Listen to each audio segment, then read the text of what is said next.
excused myself and invited her to sit.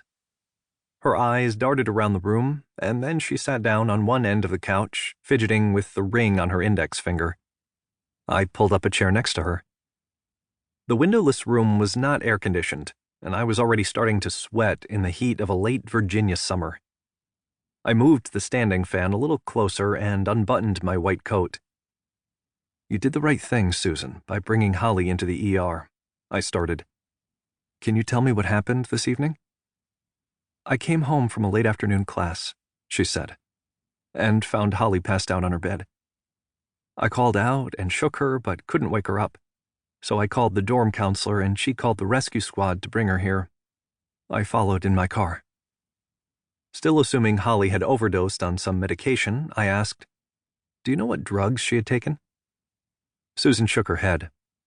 "I didn't see any pill bottles," she said, "but I didn't look around for any." "Do you know whether she was taking any medication on a regular basis?"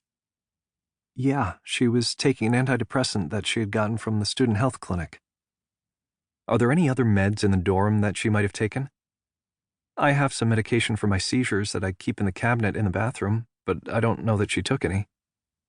"Did she drink regularly or use other drugs?" Susan shook her head again. "Not that I've seen."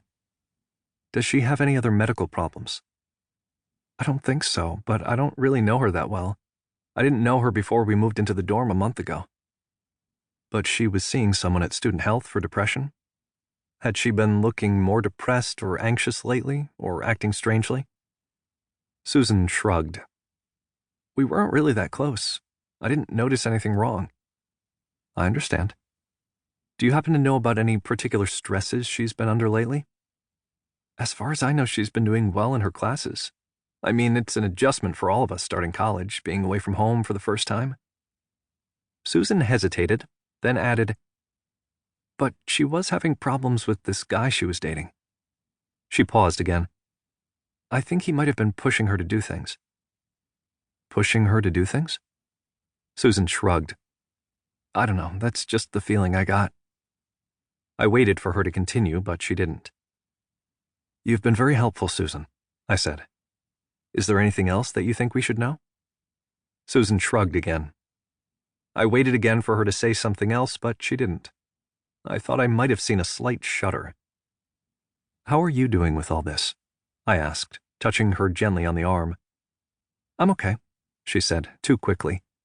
"But I have to get back to the dorm. I've got a paper to write." I nodded. "Well, thanks for bringing Holly in and for waiting to talk with me. Why don't you go back now and get to that paper?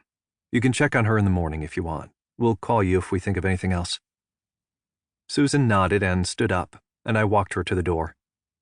As I reached out to shake her hand, I again caught a glimpse of the stain on my tie and rebuttoned my lab coat so the ER staff wouldn't notice.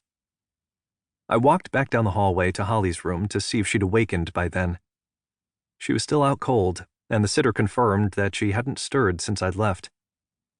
There wasn't much more for me to do that evening. I spoke with the medical intern evaluating Holly, who said that he was going to admit her to the intensive care unit to monitor her irregular heartbeat. I then called the faculty psychiatrist who was backing me up that night. He agreed there was nothing more for me to do at that point, but told me to make sure I documented everything and that I should check back on Holly and talk with her first thing in the morning. I would have to present her case to the senior psychiatrists on the consultation team on their morning rounds at 8 a.m. As I walked across the parking lot to the on-call room, I congratulated myself on not making a fool of myself and on my good fortune to have the patient admitted to the ICU so the medical intern would be responsible for her admission note and orders that night, rather than me. When I entered the intensive care unit early the next morning, refreshed with a good night's sleep and a change of clothes, I scanned the rack at the nursing station for Holly's medical chart. One of the nurses was writing in it and looked up at me. "You're from psychiatry?" she asked. I nodded and said, "I'm Dr. Greyson." It was not hard to identify me as the shrink, as I was the only one in the ICU wearing street clothes under my white coat rather than scrubs. "Holly's awake now, and you can talk with her, but she's still pretty drowsy," the nurse said. "She's been stable all night except for a few PVCs, premature ventricular contractions." I knew that those irregular heartbeats could mean nothing.